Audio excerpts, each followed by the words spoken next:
नमस्कार साथियों, स्वागत है आपका अपने यूट्यूब चैनल वाईके ऑनलाइन एजुकेशन में।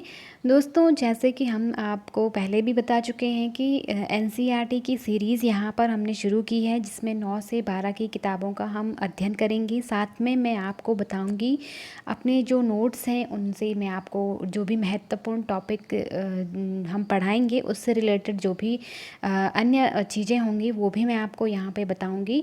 और साथ ही साथ ये भी बताऊंगी कि पुराने प्रश्न पत्रों में कैसे इन टॉपिकों से प्रश्न बने थे, कैसे आगे प्रश्न बनेंगे। तो सारी चीज़ें मैं यहाँ पे आपको बताऊंगी। मेरी पूरी कोशिश रहेगी कि मैं आपकी जितनी भी हेल्प कर सकूँ मैं बिल्कुल करूँगी।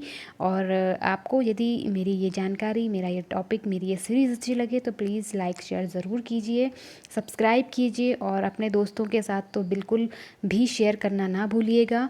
और बेल आइकन प्रेस कीजिए और कमेंट सेक्शन में मुझे ज़रूर बताइएगा कि आपको कैसा लग रहा है, कौन से टॉपिक पे आपको कठिनाई महसूस होती है। मैं कोशिश करूँगी आपके डाउट्स क्लियर करने की।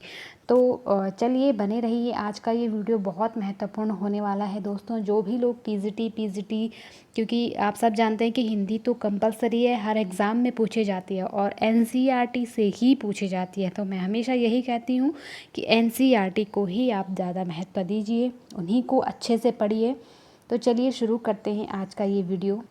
सबसे पहले मैं आपके पास एक प्रश्न पढ़ूंगी, क्योंकि ये प्रश्न जो लोग एलटी की तैयारी कर रहे हैं, टीजीटी पीजीटी की तैयारी कर रहे हैं, तो मैं उनके लिए ये प्रश्न, क्योंकि अभी जो उत्तराखंड में एलटी का पेपर हुआ था 2021 में, अगस्त 2021 में, तो उसमें ये प्रश्न पूछा गया था, आज के टॉपिक से ही रिलेटेड है, इसलिए मैंने सबसे पहले ये प्रश्न मैं आपके सामने रख रही हूँ।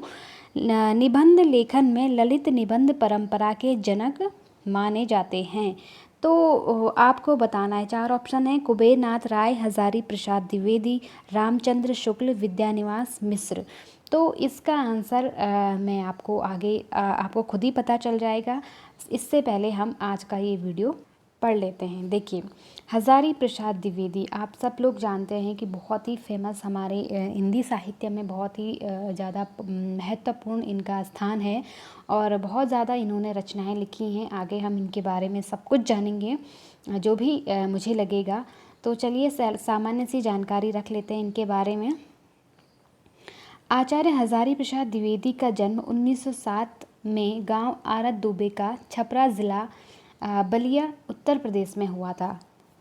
उन्होंने उच्च शिक्षा काशी हिंदू विश्वविद्यालय से प्राप्त की तथा शांति निकेतन काशी हिंदू विश्वविद्यालय एवं पंजाब विश्वविद्यालय में अध्यापन कार्य किया। शांति निकेतन आप जानते हैं वेस्ट बंगाल में, जो कि रविन्द्रनाथ टैगोर जी ने जिसकी स्थापना की थी, तो वहाँ पे भी ये रहे, क्योंकि इन पे इसी कारण हमें इनके विचारों में रविन्द्रनाथ टैगोर जी की जो छाप है वो साफ दिखाई देती है जब हम इनके निबंध पढ़ते हैं, क्योंकि ये उनसे बहुत ज़्यादा प्रभावित थे। ठीक, तो ये भी आप ध्यान रखिएगा। फिर है 1979 में उनका देहांत हो गया था। ठीक, चलिए, साहित्य का इतिहास, आलोचना, शोध, उपन्यास और निबंध लेखन के क्षेत्र में द्विवेदी जी का योगदान विशेष उल्लेखनीय है। ये विधाएं इन्होंने लिखी हैं। क्या? हिंदी साहित्य का इन्होंने इतिहास लिखा है। ठीक है, बहुत इंपॉर्टेंट है, क्योंकि आज का वीडियो बहुत ज़्यादा लंबा हो जाएगा, इसलिए मैं सिर्फ आज इनके बारे में जो एनसीईआरटी में है और जो थोड़ी बहुत महत्वपूर्ण चीज़ें हैं वो मैं आपको बताऊंगी। किसी दिन बहुत डिटेल में मैं इन पे वीडियो बनाऊंगी। इनके बारे में जितनी भी चीज़ें होंगी सारी मैं कलेक्ट करके एक वीडियो में आपको बताऊँगी। तो आप लोग मेरे साथ बने रहिएगा, चैनल पर जुड़े रहिएगा। आलोचना, शोध, उपन्यास, ये इनके विधाएं हैं। ठीक है, निबंध हो गया।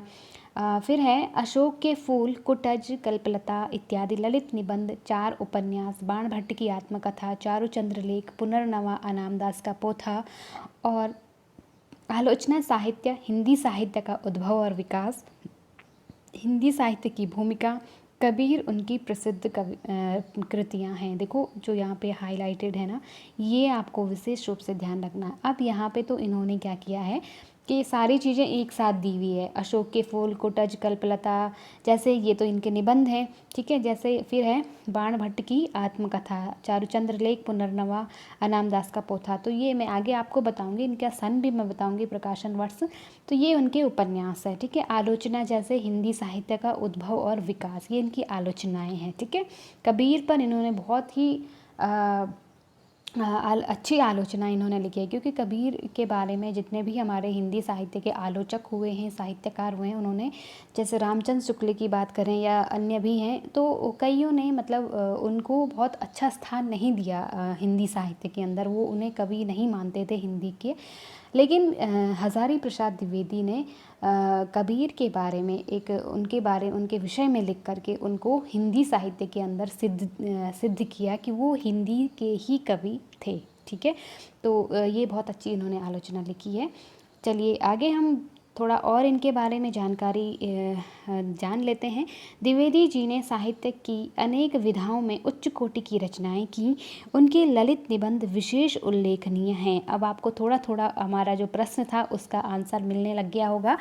जटिल, गंभीर और दर्शन प्रधान बातों को भी सरल, सुबोध एवं मनोरंजक ढंग से प्रस्तुत करना द्विवेदी जी की लेखन की विशेषता है। ललित का मतलब क्या होता है, जिसमें क्या होता है, देखो जो निबंध होते हैं ना, वो थोड़ा एकदम साहित्यिक शैली में लिखे जाते हैं। कभी कभी क्या होता है कि हम जब निबंध पढ़ रहे होते हैं ना, तो हम उसमें थोड़ा नीरसता महसूस होने लगती है। लेकिन जो ललित निबंध होते हैं ना, उनमें हमें बहुत मनोरंजन का भाव महसूस होता है। हम जब उन्हें पढ़ते हैं तो हमारा जो शरीर है जो रोमांचित होता है, हम आगे जिज्ञासा बढ़ती है कि आगे क्या हो सकता है ना। तो यही खूबसूरती रही है हज़ारी प्रसाद द्विवेदी के निबंधों की, कि उनके जो निबंध हैं उनमें हमें बहुत रोचकता महसूस होती है। उसमें लालित्य है, मुहावरे हैं, लोकोक्ति हैं, व्यंग्य है, ठीक है। तो सारी चीज़ें, थोड़ा कल्पना है, थोड़ा सत्य है, थोड़ा ये चीज़ें हैं, तो फिर वो मतलब जो निबंध होते हैं वो थोड़ा आकर्षक बन जाते हैं। उन्हें पढ़ने में थोड़ा अच्छा लगता है, अच्छी फीलिंग आती है। तो वही चीज़ है, ठीक है। तो वही इसी को कहते हैं ललित निबंध। इससे पहले जो निबंध लिखे गए थे वो थोड़ा नीरस से हमें महसूस होते थे पढ़ते हुए, लेकिन इन्होंने ललित निबंध की क्या की शुरुआत की। तो हम जब प्रश्न ऊपर पढ़ रहे थे तो वहाँ पे एक ऑप्शन में हमें हज़ारी प्रसाद द्विवेदी भी दिखे थे। लास्ट में हम फिर उस प्रश्न पे जाएंगे, ठीक है। उनका रचना कर्म एक सदस्य विद्वान का रचना कर्म है, एक सहृदय विद्वान का रचना। सहृदय का मतलब होता है जिसके हृदय में क्या है, भावनाएं हैं, है ना। जिसमें शास्त्र के ज्ञान, परंपरा का बोध और लोक जीवन के अनुभव का सृजनात्मक सामंजस्य है। चलिए आगे बढ़ते हैं। एक कुत्ता और एक मैना, देखो ये इनका एक निबंध है, निबंध संग्रह से लिया हुआ है, ठीक है। निबंध में न केवल पशु पक्षियों के प्रति मानवीय प्रेम प्रदर्शित है, बल्कि पशु पक्षियों से मिलने वाले प्रेम, भक्ति, विनोद और करुणा जैसे मानवीय भावों का विस्तार भी है। इसमें रविंद्रनाथ की कविताओं और उनसे जुड़ी स्मृतियों के सहारे गुरुदेव की संवेदनशीलता, आंतरिक विराटता और सहजता के चित्र तो उकेरे ही गए हैं, परंतु पशु पक्षियों के संवेदनशील जीवन का भी बहुत सूक्ष्म निरीक्षण है। यह निबंध सभी जीवों से प्रेम की प्रेरणा देता है, क्योंकि ये शांति निकेतन में भी काफ़ी समय रहे, जो रविन्द्रनाथ जी टैगोर थे उनके साथ ये कई समय रहे, तो उनके विचारों से ये बहुत ज़्यादा प्रभावित थे। तो रविन्द्रनाथ टैगोर का जो आश्रम था शांति निकेतन, वहाँ पे बहुत सारे पशु पक्षी उन्होंने उनको आश्रय दिया था। तो उन्हीं से प्रेरित होकर के इन्होंने जो एक कुत्ता और एक मैना लिखा हुआ है ना, ये रविन्द्रनाथ टैगोर जी से प्रेरित होकर ही लिखा हुआ है, ठीक है। तो आपके पास एक प्रश्न पूछा जा सकता है कि एक कुत्ता और एक मैना निबंध किसने लिखा है, तो वो हज़ारी प्रसाद ने लिखा है। और किससे प्रेरित होकर लिखा है या किसका इसमें वर्णन मिलता है, तो रविंद्रनाथ टैगोर जी का वर्णन मिलता है, ठीक है। तो ये चीज़ आपको ध्यान रखनी है। अब मैं आपको कुछ इम्पॉर्टेंट चीज़ें इनके बारे में बताती हूँ। देखो ये इनके क्या हैं, निबंध हैं, ठीक है, बहुत महत्वपूर्ण निबंध हैं हज़ारी प्रसाद द्विवेदी के, क्योंकि हम इन्हें ऊपर भी पढ़ चुके हैं, लेकिन हम वहाँ पे इनका प्रकाशन वर्ष नहीं दिया हुआ है। कई बार क्या होता है कि जो नेट की तैयारी कर रहे हैं या टीजीटी पीजीटी, हर किसी में अब तो कंपटीशन इतना टफ हो गया कि कुछ भी पूछ सकता है, ठीक है, तो इनका सन आपसे पूछ लिया जा सकता है, तो आप इनको क्रम से याद रख सकते हैं।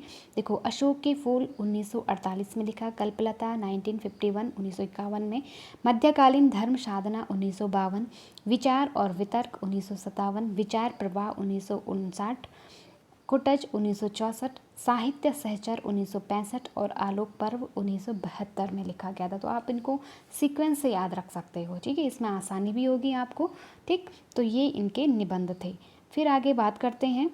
देखिए, हिंदी निबंध को कल्पना और लालित्य के अद्भुत विस्तार में मुक्त करने वाले निबंधकारों में आचार्य हज़ारी प्रसाद द्विवेदी का स्थान सर्वोच्च है। यानी कि जो ललित निबंध लिखे थे वो सबसे पहले किसने लिखे थे? हज़ारी प्रसाद द्विवेदी ने लिखे थे, और उसके बाद इनसे प्रभावित होकर के अन्य लोगों ने भी लिखे थे, जैसे विद्यानिवास मिश्र हो गया, कुबेरनाथ राय, तो बहुत सारे लोग हुए हैं इसमें आगे इस परंपरा में। लेकिन आपसे पूछा गया था कि अभी हम उस प्रश्न पर फिर लास्ट में जाएंगे, मैंने कहा था आपसे।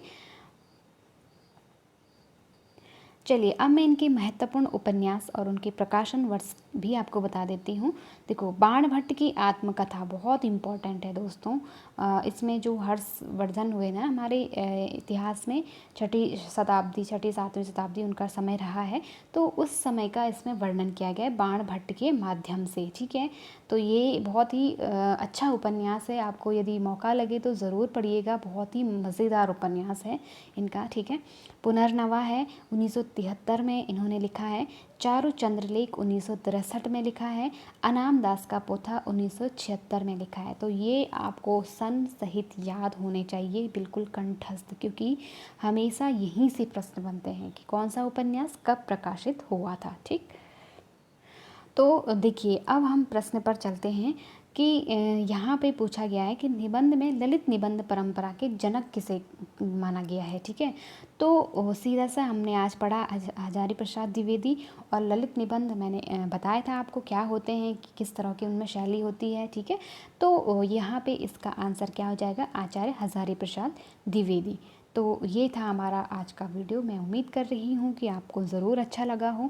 यदि अच्छा लगा तो प्लीज़ लाइक शेयर सब्सक्राइब करने में बिल्कुल भी कंजूसी मत करिए। मिलते हैं नेक्स्ट वीडियो में, तब तक के लिए आप अपना और अपनों का ख्याल रखिएगा। Thank you so much.